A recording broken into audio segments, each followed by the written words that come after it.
하나님의 말씀 빌립보서 1장 19절에서 26절의 말씀입니다. 19절에서 26절의 말씀 한 목소리로 같이 읽겠습니다. 시작.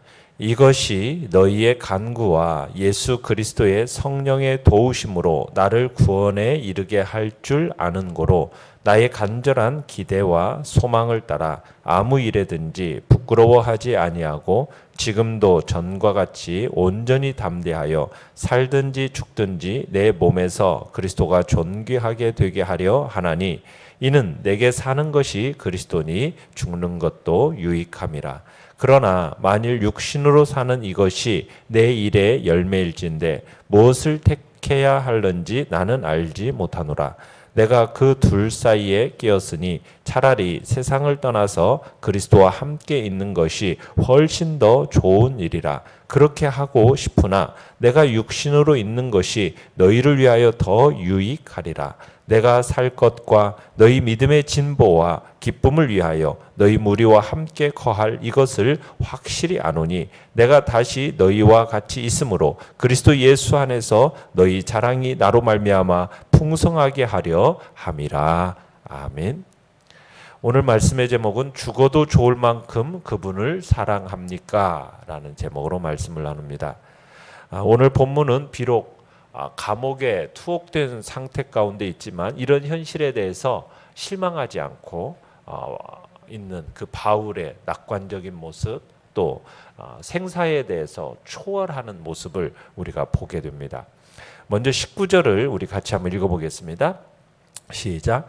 이것이 너희의 간구와 예수 그리스도의 성령의 도우심으로 나를 구원에 이르게 할 줄 아는 고로.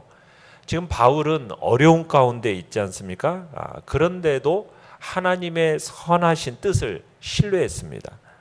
그리고 고난의 의미를 알아주는 자가 없어도 그 고난으로 인해서 구원에 이르게 될 거라는 사실을 알고 있었죠.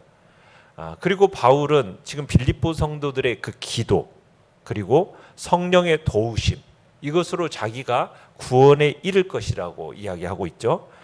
바울은 자신이 지금 이 어려움과 고난들을 마지막까지 잘 견딤으로 인해서 그리스도의 날에 완전한 구원을 받을 것을 지금 확신하고 있었던 겁니다.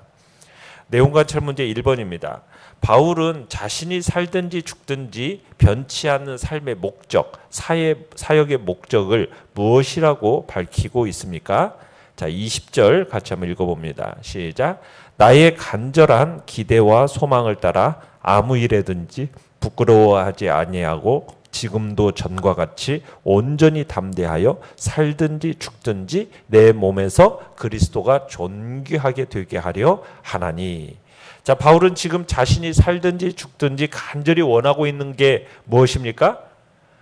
지금도 전과 같이, 즉 감옥에 갇혀 있는 지금도, 이전에 자유한 몸으로 있는 때와 똑같이 온전히 담대하여 살든지 죽든지 내 몸에서 그리스도가 존귀하게 되게 하려 한다. 그리스도가 존귀하게 되는 거죠.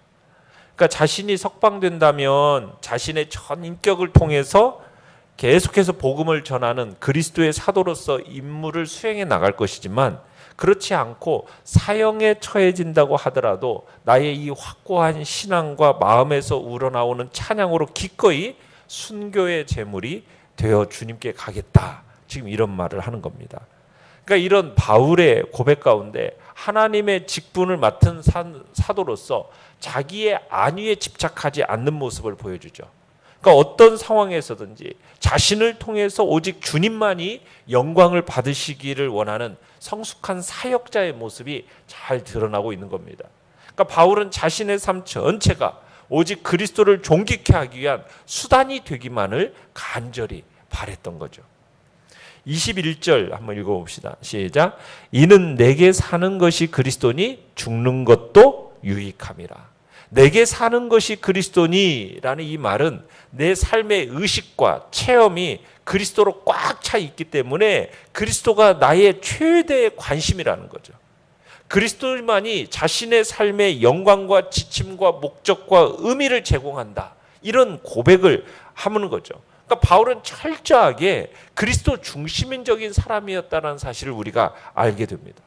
그러니까 바울이 행하는 모든 것, 말씀에 순종하고 사랑의 힘으로 또 형제를 사랑하고 돌보고 복음을 전하고 또 복음으로 인해서 때로는 핍박을 받는 모든 것이 그리스도에 의해서 이루어지고 그리스도를 위한 것이고 자신의 일생이 그리스도로 채워져 있고 그에게 집중되어 있다라는 의미입니다. 그러니까 그리스도야말로 바울이 존재하는 이유라는 겁니다. 바울이 존재하는 이유는 바로 그리스도 때문이라는 거예요. 그러면서 죽는 것도 유익함이다. 이 말을 통해서 바울은 그저 무조건 살기를 원하는 것도 아니고 그렇다고 해서 무조건 죽기를 원하는 것도 아니죠. 바울은 그리스도를 위해서라면 자신이 살고 죽는 문제는 그렇게 중요하지 않다라는 입장을 지금 취하고 있는 겁니다.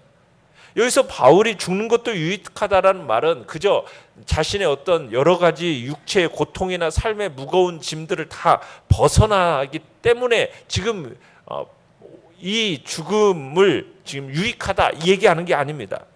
바울은 그리스도 중심으로 살던 자신이 죽음을 통해서 예수 그리스도와 더 깊고 더 완전한 연합으로 들어가기 때문에 지금 죽는 것이 유익하다라고 얘기하고 있는 거예요. 그러니까 바울은 어떤 경우에도 자신을 그리스도와 분리시켜서 생각할 수가 없었던 거죠. 그러니까 바울의 가장 큰 관심사가 어찌하든지 자신의 몸 안에서 예수 그리스도가 존귀하게 되는 것. 여기에 자신의 온 관심이 초점이 맞춰져 있는 겁니다. 22절도 한번 읽어보겠습니다. 시작. 그러나 만일 육신으로 사는 이것이 내 일의 열매일진데 무엇을 택해야 하는지 나는 알지 못하노라.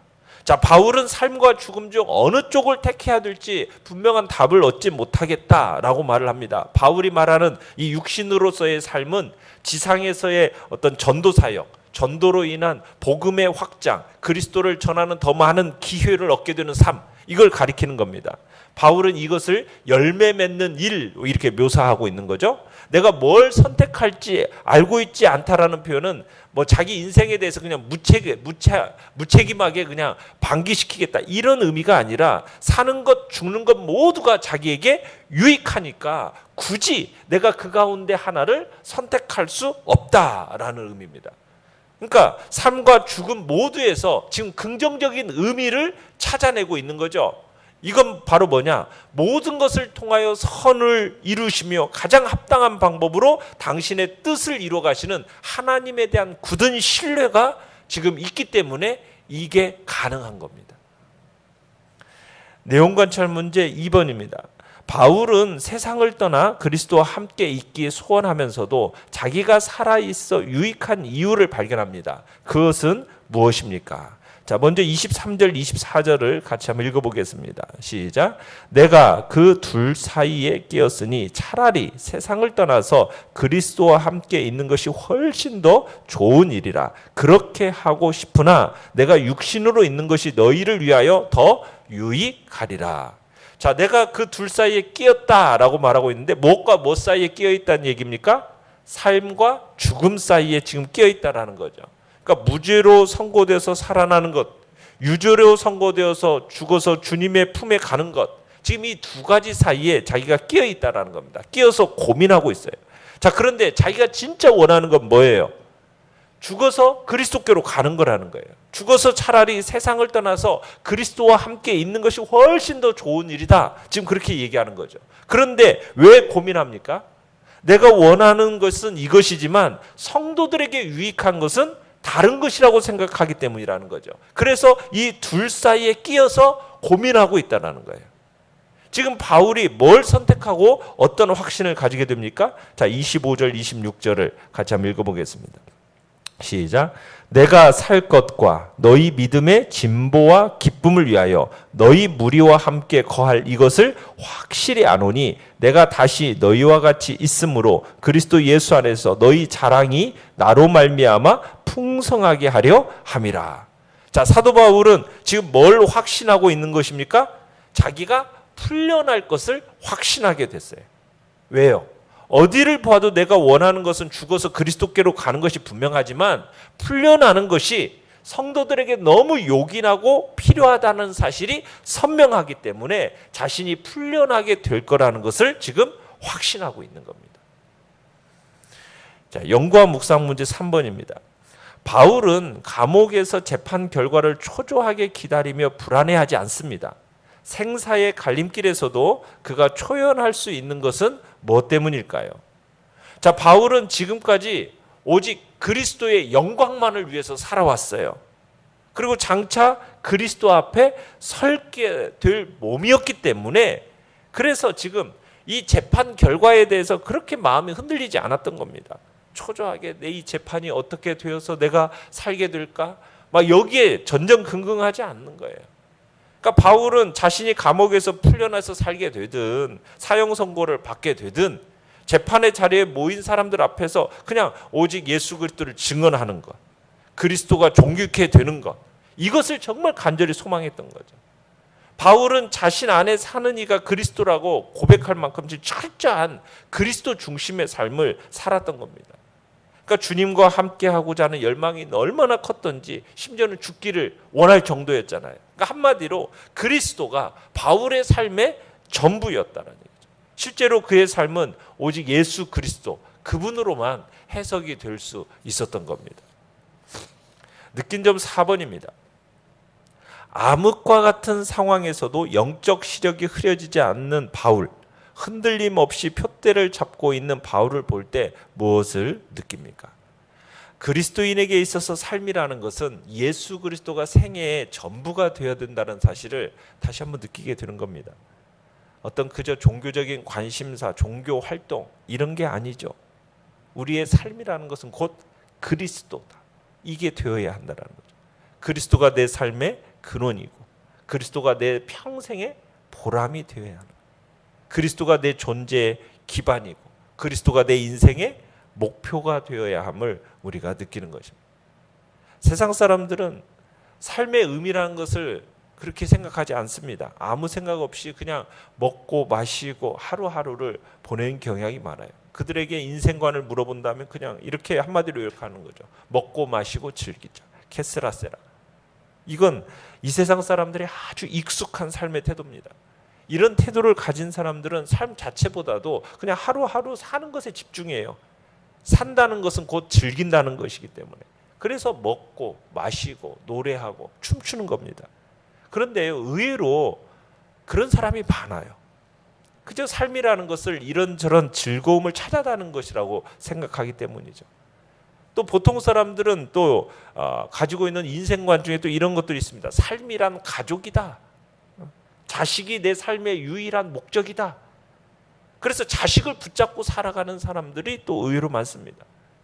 내게 삶이란 또 일과 직업이다. 그래서 삶의 여러 가지 활동에 의미를 두는 사람도 있습니다. 이런 것들이 삶의 자체가 되어서 만약 이런 것을 잃어버리게 되면 삶 자체가 무너져 내리는 것처럼 생각되니까 아주 훌륭하고 멋지게 보이는 사람들조차도 자기의 삶을 이루고 있는 것들 중에 어떤 하나를 딱 잃어버리는 순간 그 삶의 토대 전체가 무너져 내리면서 뭘 해야 될지 모르고 그렇게 살아가는 사람들이 이 땅에 참 의외로 많습니다. 우리에게 있어서 소망이 무엇입니까? 우리의 단 하나의 소망이 무엇이 되어야겠습니까? 바울처럼 살아도 죽어도 예수 그리스도 그분만이 존귀하게 되는 것이 우리의 삶의 목표가 되어야 될 것입니다. 우리에게 단 하나의 소망, 예수님이 높여지고 예수님이 드러나고 예수님만 좋다면 나는 살아도 좋고 죽어도 좋은 그런 마음의 태도. 주님이 싫어하신다면 언제든지 멈추는 삶. 주님이 좋아하신다면 내가 어떤 대가라도 지불을 두려워하지 않고 그 일을 하는 삶. 우리의 생각과 우리의 계획과 우리의 행실과 우리의 삶의 모든 경험에 있어서 언제나 예수님과 함께 있기를 원하는 것이죠. 주님을 위해서라면 주님을 위해 살고 또 주님에 의해서 살고 예수 그리스도가 내 생애의 목적이 되는 것. 그것이 우리가 살아야 할 삶의 방향이라는 거죠. 예수가 우리를 움직이는 가장 중요한 힘이 되어야 한다는 것입니다.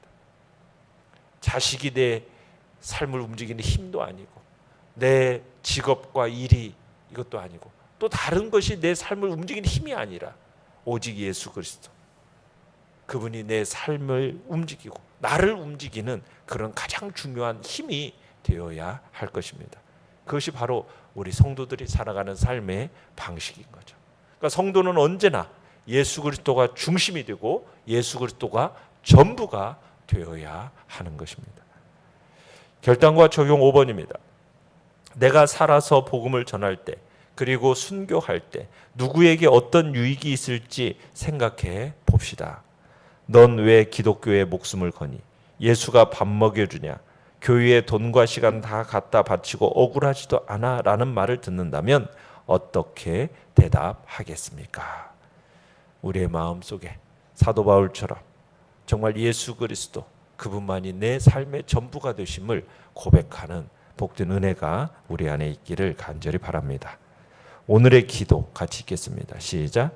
주님을 위해서라면 죽을 수도 있다는 마음으로 헌신하게 하소서. 아멘. 말씀을 생각하면서 기도하시고요. 연약한 우리의 지체들을 위해서 기도해 주시며 오늘 수요 예배 가운데도 하나님의 풍성한 역사를 놓고 기도해 주시길 바랍니다. 주님의 놀라운 은혜가 우리 가운데 있기를 소원하면서 주여, 우리 세 번 부르짖며 나가겠습니다. 주여.